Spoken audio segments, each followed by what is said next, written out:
Atalay. Welcome. You all look like you had a good breath work.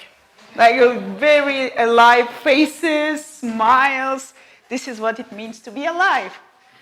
Today I'm super excited, super grateful that I'm here in front of you, but especially on this stage with the most amazing background I have ever stand in front, the Ibiza Sea, in Six Senses. Thank you, Dalia.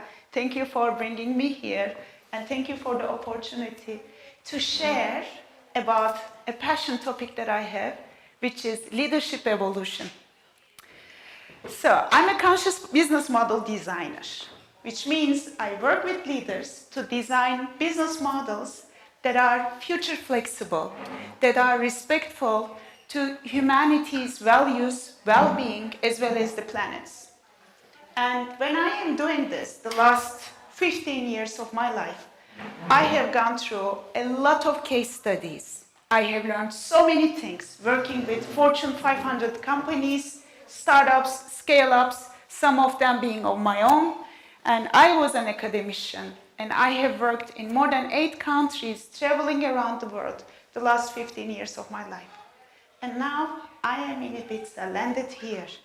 And when I was preparing, how can I share something to people, especially in Ibiza, we don't like sitting and just like listening, right? We don't like slideshows.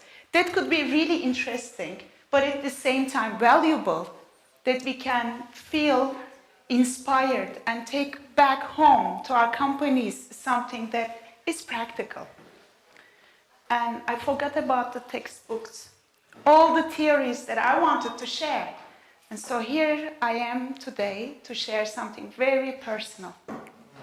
But before I start, I want to ask you, how many of you are leaders? Can I see the hands?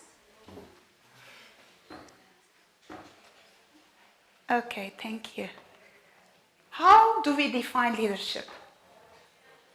My definition of leading and leadership is a bit different than leading companies. It is about having a vision, having an understanding of what is important, what is a priority to our communities, to our colleagues, to our families, to the society, inspiring and encouraging other people to step up, to upgrade themselves with their talents, with their powers, to direct the energy and the vision with action towards that futures. So this is how I define leadership. And leadership has never been as important as today, because humanity has never been in a situation where so many complex problems can come together. And we are at such a vital point of being able to do anything and everything we can ever imagine, but at the same time being so stuck in the way that even we can take off our masks and make sane global decisions. Climate change has never been this intense, and we have never been so confused about how to use technology and how to guide our children to use it, even when we don't know how to do it. But we can fix everything. We can find solutions to cancer, to hunger, to poverty, all that is possible. We can even go to Mars and create living systems there. But what we are missing is the leadership, a vision that brings us together, that is for the well-being of all of us and the planet, and go towards that vision with so much joy and motivation. So now, I want to ask again, because when you inspire, encourage any human on this planet to have a vision and to go towards that vision, encourage them to upgrade their skills, their powers, use them. I want to ask it again. How many of you in your family, in your community, in your corporation, on your social media with your followers are leaders? Can I see hands?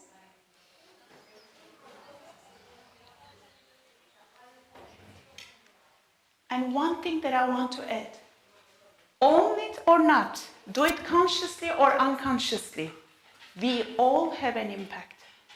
I have 2 daughters who are watching me day and night. They know how I behave, when I behave, why I do it. And I have an imprint on them. I am leading them, sometimes good, sometimes bad. So even if you think you are not leading, you are doing an impact. But doing the leadership starts with knowing why and how. And that brings me back to my personal story, because I believe it's the most relevant to share today. But before I start, I want to see once more the hands. How many of you are leaders? This is a good place to start now. Yes, because otherwise we wouldn't be here. Let me give you a tip. In 2015, I was leading world's biggest design consultancy for the biggest consultancy company in the world. I was super successful from an outside perspective, making good money, leading so many people, bringing innovation to Turkey and Middle East on the hottest topic, design thinking, designing for people, designing for planet. And I was younger than this and beautiful. And I thought this was what I was made for, to be successful, to lead. It is in my DNA. I have always led teams, companies, my friends. So I thought I was like doing it so right. Until one day, I wake up, I went in front of the mirror, and I saw a dead woman. There was no light in her eyes. And I got so irritated all of a sudden with that dead face that was looking back at me. And I'm like, oh my God, I have no life in me. I was so automated in a way that was serving and working and achieving the targets of these 3 months quarterly goals of the company, answering in the most political way, managing relations. You know the drill. And I was doing it by the book. But who was that person looking back at me? She was not inspiring me back. And I wake up and I'm like, oh my God, I'm so unhappy. I'm not happy in my life. I was not happy with my ex-husband, father of my children, and I was hiding it from everyone, including myself. And when I noticed that, I had an awakening, because if I was dead bad, who was that person asking the question, who is this woman? There was still some hope, because I was looking back at me from another perspective, a vision, maybe a higher self. People like calling it different names. And at that point, I had a curiosity. I'm like, why am I asking these questions? And starting from that curiosity, I started opening myself up to facing my reality. I'm so unhappy in my house, and I am not believing what I am doing is really serving to humanity, which is dear to my heart. So when I opened myself to facing the as-is, Byron Katie loves it, doing the work, facing the reality as is. I did the work. And when I opened myself to those possibilities, it wasn't easy to chew, because it meant I had to get out of my relationship. I had to get out of that company, which gives me so much abundance and fame. And I was kind of addicted to it. Now, what do I do? And for me to really get out of that space, to allow myself to come alive again, required a lot of daring. I said, no more. Either I'm going to slowly die and take this so-called success to my grave and nobody will even remember me, or I'm going to do something that I don't know. And I truly didn't know. And now it's time to step up. It reminds me of what we are going through these days as humanity. Nobody knows what's going to happen next year. We used to have 10-year scenarios. But we need to dare to do things different. Think different so that maybe we can create different things. Otherwise, what are we doing by repeating ourselves? We are collapsing all the systems, including the biodiversity. that is designed by nature's evolution. So daring was like the third step that I found myself doing. And from there, it was really funny because from after there comes a little bit of what we all know, the playfulness. I get out of my company, I filed for a divorce, and then different future scenarios started popping up in my life. And because I wasn't attached to any title or being the wife of anyone, then I could start playing with life. Whatever was coming to my way, I was saying, feeling yes or no. And I was experimenting with life.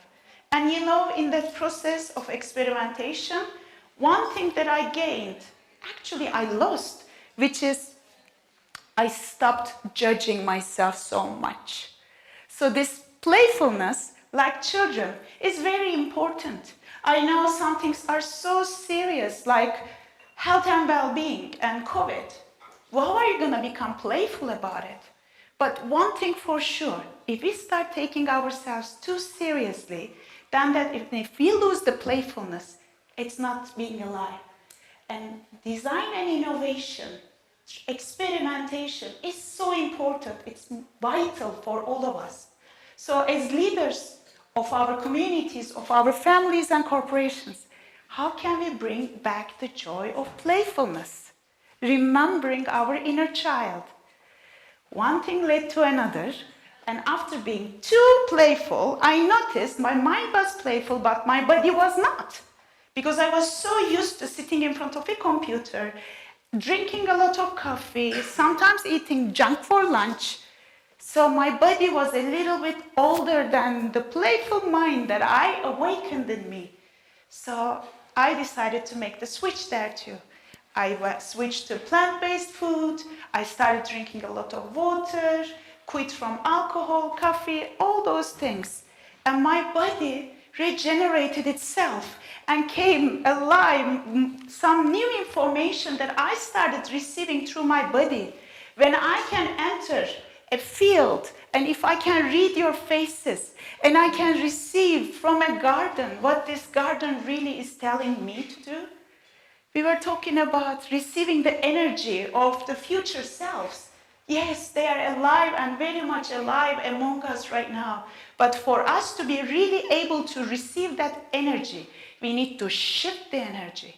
And shifting the energy can be as simple as doing the breath work, dancing, a smile, or drinking some water. And by the way, I invite all of us to have a glass of water. Please do that. Let's shift some energy. Let's walk the talk, drink the talk. Şerefe, we call it in Turkish. Cheers, honoring you. To your honor, it means şerefe.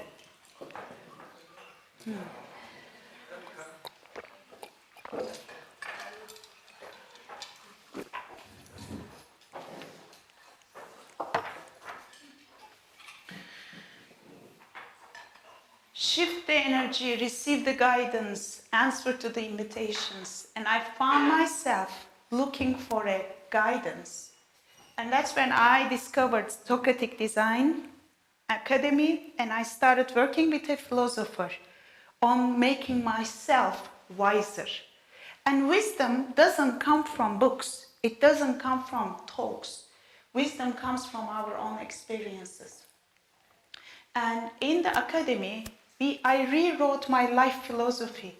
All the things that I was blinded to somehow coded my life, which I started seeing like a game. I had these errors, like viruses in a game. From my childhood, even when I'm sometimes standing on the stage, there is this thing, oh, I'm not good enough. Oh, I'm not good enough. And then you work a lot to cover that so that you shine in a different way, but oh, I'm not good enough. And unless you look at that kind of virus in the system, you don't really go too far. It doesn't give you the joy. So I really decoded the way I am thinking, the way I am feeling, and how those patterns made it up to my life. And funny enough, rewriting my life philosophy for 5 times, I noticed I wasn't talking about the elephant in the room. I was going through a very hard divorce process with my ex-husband, where we were fighting for the for the custody of my daughters, and it was hurting me. And 5 times I wrote my life philosophy, and never ever one word mentioning the divorce case. How could it be? And that's when I understood the subconscious is so sneaky, and you think you are a conscious person working on your wisdom, right? No. And then when I noticed that, I started trembling. Oh my God, how blind I am to my own truth. And this is what we do sometimes as leaders. We avoid the obvious, especially if the subconscious is in action. So it's very good to be aware of our codes and change the ones that are no longer serving to us or to humanity. When I noticed that I wasn't talking about the divorce, I asked myself why. Because I said, I need to win the court so that I can be happy with my daughters. Let me eliminate my ex-husband. Sorry, girls. And then I asked myself one fundamental question. What is my intrinsic value? Do you know the difference between intrinsic and instrumental values? Who knows? Who knows? Okay. Intrinsic values are the end goals, end results that you are willing to have. And for me, the intrinsic goal is to be happy with my daughters. It is as simple as that. And the instrumental goals are the ones serving to achieve that intrinsic goal. And I thought winning the court case, destroying the ex-husband, would take me to happiness with my daughters. How stupid that is. How can I be happy when my daughters, who carry 50% of their father's gene, feel that their father no longer is in the picture? Can they be happy? And if they are not, how can I be happy? So I was like, what? I know it sounds like duh, but to me, even hiding the divorce from 5 times writing my life philosophy, understanding their father actually is not an enemy. He is the best partner that for the rest of my life in co-parenting for my daughters. And a chemical shower happened at that point from top to toe. I never forget that night because the way I wired my thinking changed in my body. And that was, for me, a moment of wisdom. And with that wisdom, I get so excited and I'm like looking for tools to make that partnership work. And one of them is still to this date my favorite, Socratic dialogue, the art of listening. Because only when we listen, we can stop thinking our addictive thoughts, which are also wired with emotions in our body. Our whole nervous system wants to know, I'm not good enough. And each time we repeat that thought that I maybe learned at year 5, happens in my neocortex, and circuit happens. And then with that circuits, I feel happy because my body releases endorphin. So how am I gonna detach from a thought, an emotion that is so wired in my body? And for that, I use listening. It's so simple. You gather and you repeat what the other person said before you start speaking of your own mind. Did you hear me? So you don't think what you're gonna say. Instead, there is a window of opportunity for you to embrace what the other person is saying and listening to their words so that you can learn something, a new culture, an empathy, a connection between us where there is no ego. And I said, I am bringing this to Turkey. And I said to my ex-husband, Yunus, let's do this. He's like, are you recording? Are you going to use it as a proof in the court? I'm like, no, really. I really want this to work. And he didn't believe me for months. And I'm like, super fine with it. I was so liquid with it, with the situation. Guess why? I wasn't in the business of convincing anyone. I knew I was changed, and I knew he was my best partner, regardless of his participation in it. I was convinced myself. And I was so liquid with the situation, which didn't bring me any force on him. And after months and months of watching me, he's like, maybe you are honest. Let's try this Socratic dialogue thing that you are saying. We sat down and we talked about the future of our children and what type of education we want after we get the divorce for them. It was a magical moment because at the age of 37, I noticed it was the first time I listened to my ex-husband. I have never really listened to him. And at that moment, all the anger, all the resentments, they started dissolving. And we looked at each other and something magical happened. We connected. And from that moment onwards, we brought that understanding to a holistic approach. You know, in the holistic, you see the connections between how things can happen and where this can lead, the systems design. But you can never think holistic unless you include the others who are going to be affected by that to the design of the process. So we invited my daughters to design a new family life after the divorce. So we started dreaming together. We bent the time.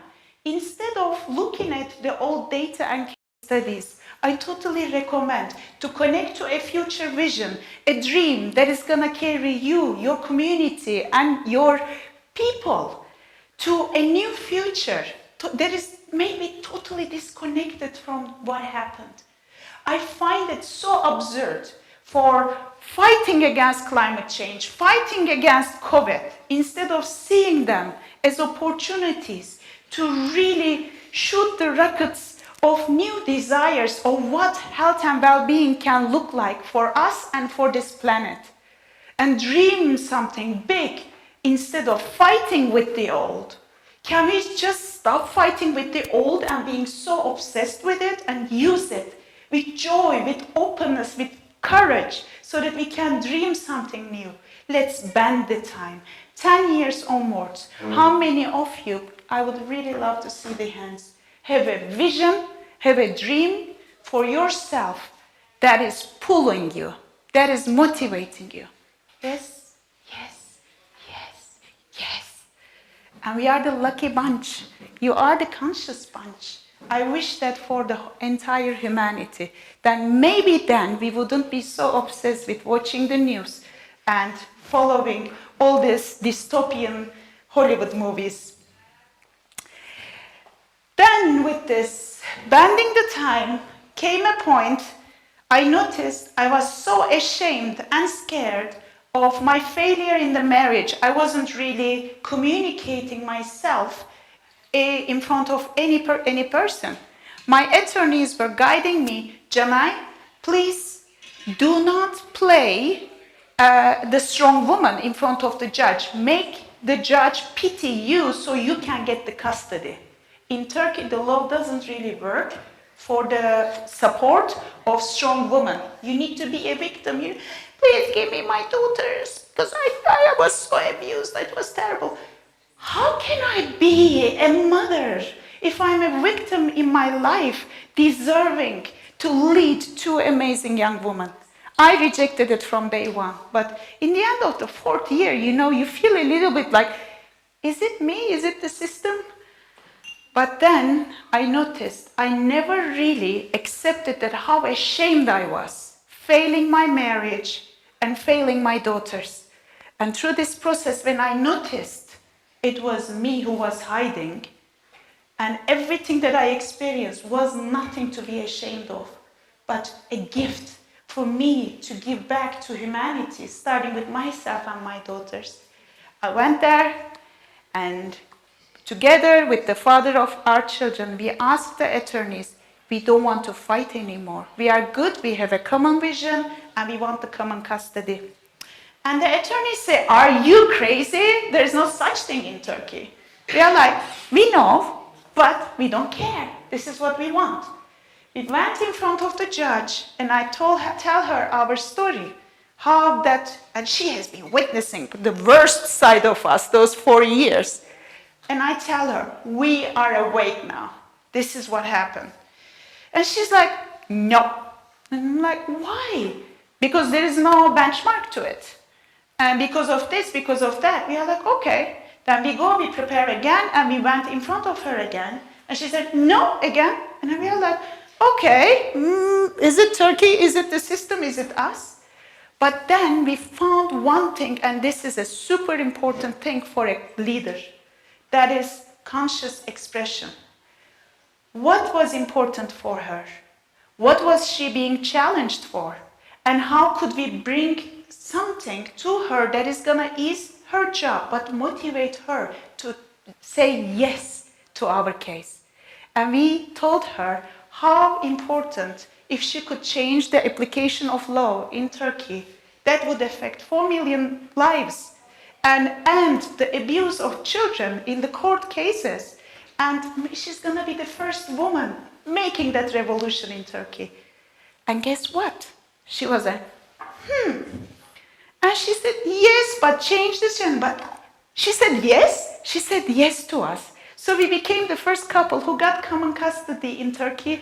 And still to this date, I received thank you messages from people that I don't know saying, thanks to you, thanks to your case. Now we went through the same and we are so happy. Thank you. I don't know you, but thank you.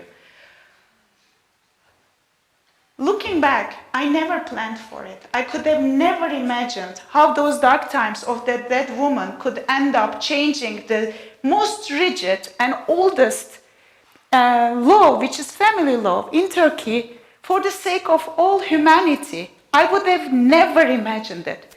But in the process of going through all these things, I noticed leadership was not about controlling an outcome. It was not about seeing things through and making sure that everybody follows that. No. To me, I understood it was a birthing process. A birthing process of a new reality that you are pulled by.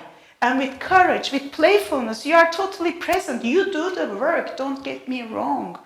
But at the same time, you need to be able to die to everything that you know so that you can give birth to new life. And this birthing process is birthing of yourself, of your new regulations, of your new products, of your new services. As humanity, we are going through such contraction right now. And unless we say no more consuming of myself and the planet like this, we will never give birth to a new reality of humanity. And I am so happy because in this whole process I noticed it was nothing but me also surrendering to be led by the two amazing women that I gave birth to. My daughters May and Mia. It looks like I gave birth to them, but they led me, motivated me, and guided me to be able to give birth to this whole revolution in Turkey. And it brings me so much joy to say, in the end, it was all about seeing these connections, so-called among silos, was to guide me back that life is one. One thing you see as a code in your own system, and if you can change it, you change everything around you. And life wants well-being. So you are guided, you are supported. And with this type of love that is connecting every dot, every human on this planet, every life, every species, the past and the future is omnipresent among us right now. And as leaders, evolutionary leaders, there is nothing more important than to understand this oneness. And what brings me so much joy is this oneness means a lot of diversity within itself at the same time. Like, I thought I'm a surfer. So when life brings me huge waves, I surf with it, I have fun, and I become even a better surfer. But now I know, now I'm not a surfer, I'm the ocean. Leaders, evolutionary leaders, are those who know that we are not just the surfers, we are the waves, we are the ocean. And now I'm working with leaders who are ready to give birth, who know that they are powerful, who know that they are courageous. Or maybe they need to shine some superpowers more than the others. I call this whole process 13 superpowers. And when those leaders are ready to give birth, I play the role of being a doula.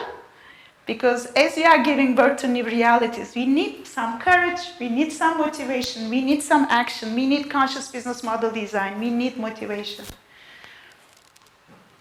But women, regardless of their choice of giving birth or not, with their moon cycles are already guided to create new realities. We know it in our body. We know how to act for our children. And that's why I created a platform called The Heroines, and I work with women to shine their superpowers. I also work with men, but I enjoy working with women more than anything else. Because if we shine our superpowers and if we dare to speak our truth, then we are speaking not just on behalf of us, we are speaking on behalf of evolution. So do not hide your powers. Shine them so we can all shine together. There has been never a time that us taking that step has been this important. We have to do it. Evolution is asking for it. And regardless of where you stand on a stage for 1,000 people or just in front of an intelligent human being of your child, doesn't matter. You are the leader. And say a yes. Take the yes. Say yes to life. Say yes to well-being. Say yes to evolution. Because what we give birth then will guide us to the next and to the next. Where I am born, there has also been this amazing philosopher and poet, Rumi. Probably you know Rumi. Rumi has this saying. He says, "Let the beauty we love be what we do. There are hundreds of ways to kneel and kiss the ground." I love that. What we love, what we love become what we do, I call it we do business as a prayer. The cultures, the products, the services, your words, your actions, the way you walk can inspire so many people and change so many things, for good or for bad.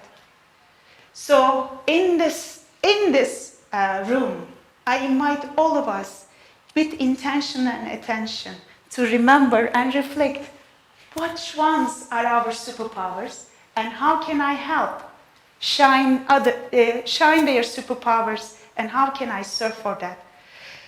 So, this has been my story, and here I am in Ibiza. I'm going through new birth cycles, and I am loving the journey. I love this island and how much she needs to communicate with us and through us. And now I am curious, among you, if you have any questions, if you have any sharings that you would like to bring to the room, please. Any questions, any comments? There's something cooking? No. No? It's like another side of what we are doing. It's the other side of everything we're doing. You know?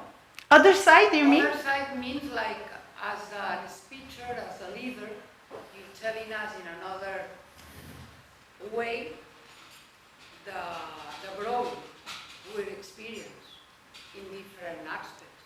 No? It's another way, but everything comes to the same truth. There is ever-expanding evolution. It's only one truth. One and billions of truths. Yes. I know it is also the workshop for the lunch, but I would like to get a question. I don't like ending just with my voice. Yes, please. Why you prefer to work just with women? Not just with women. I mean, but it's I work with men, women. I also work with children, okay. which are my favorite. I see women as the The main. highest impact potential? Thank you for this question, because, you know, we are living in this drop, which is, life is water. We are literally swimming in the atmosphere, in the oceans. This whole life is water. And we are made of water. And when I am looking at the news and what needs to change, I find it so easy. I say, if women own their own powers, if women can wake up to the truth that we are the womb for whole humanity, we can change everything in one generation.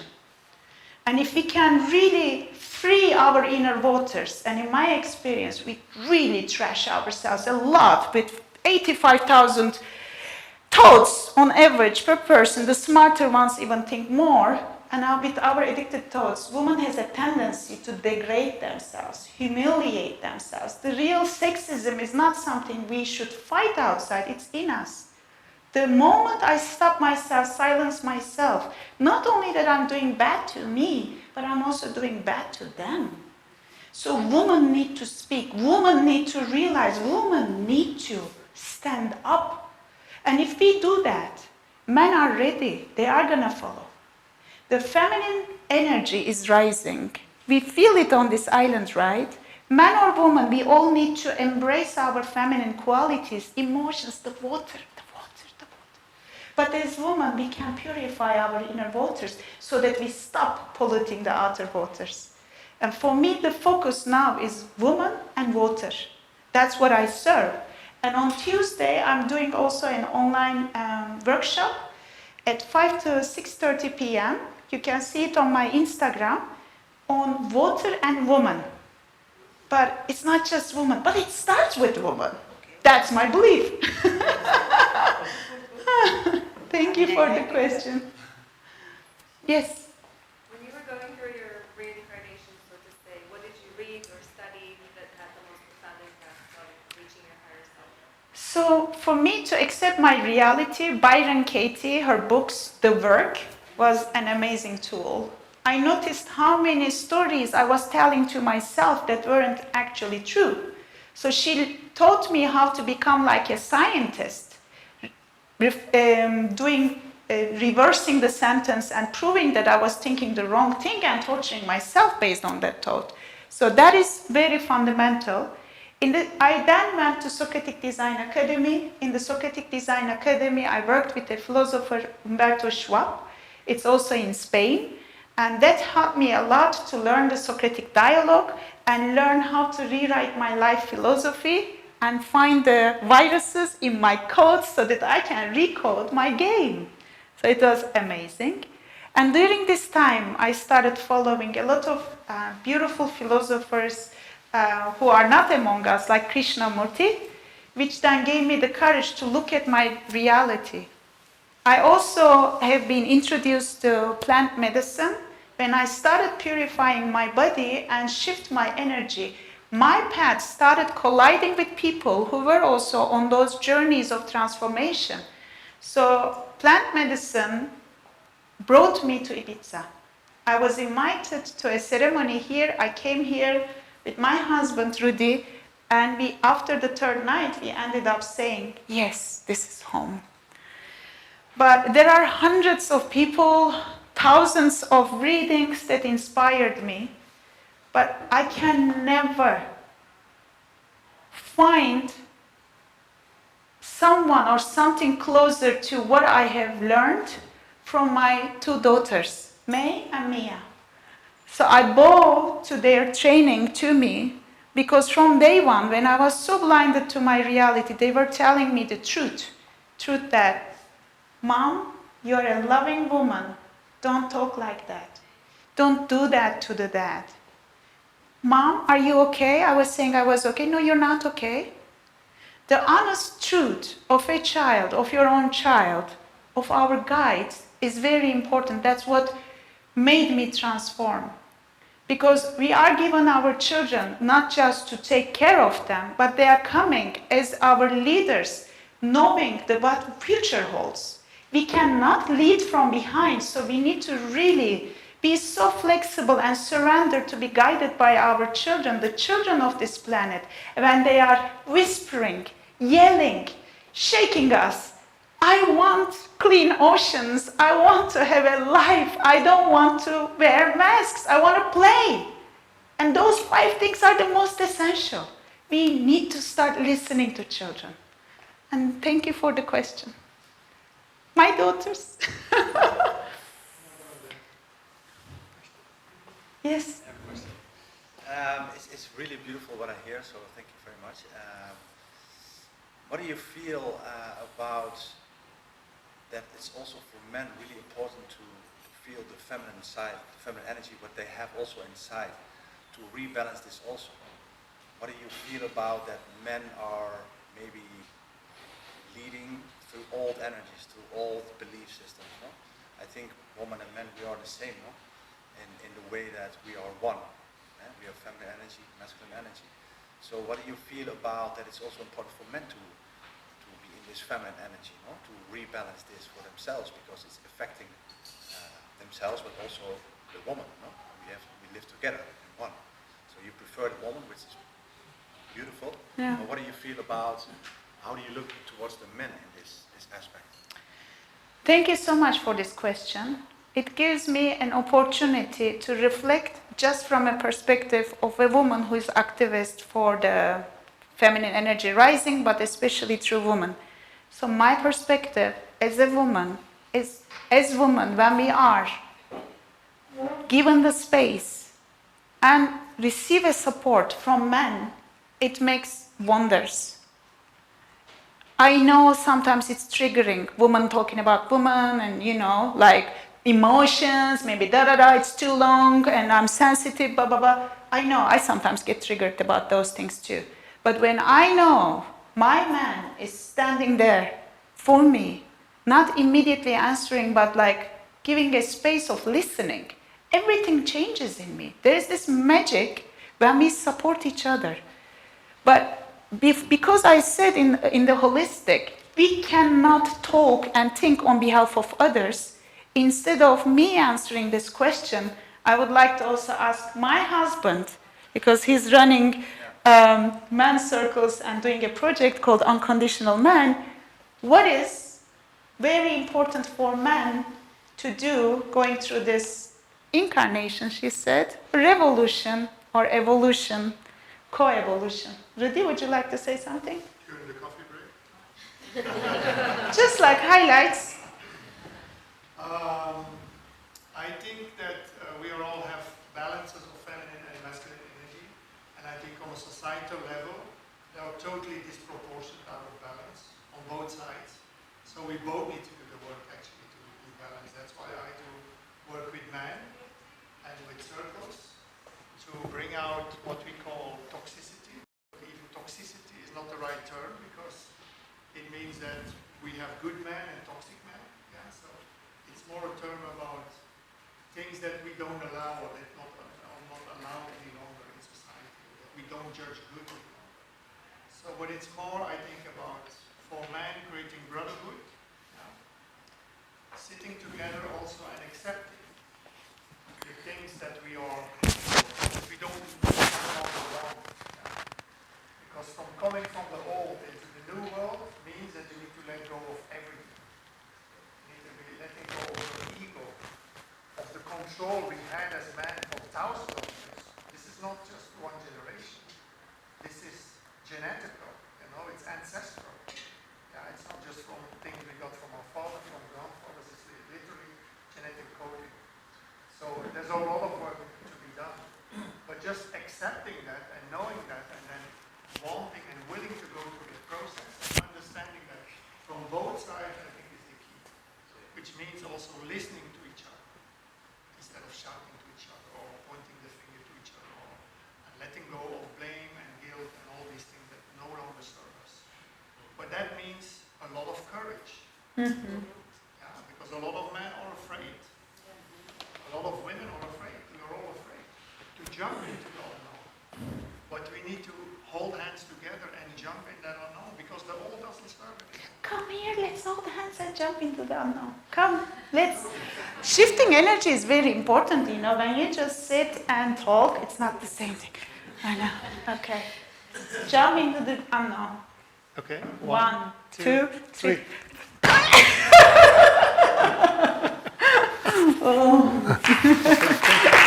Thank you so much.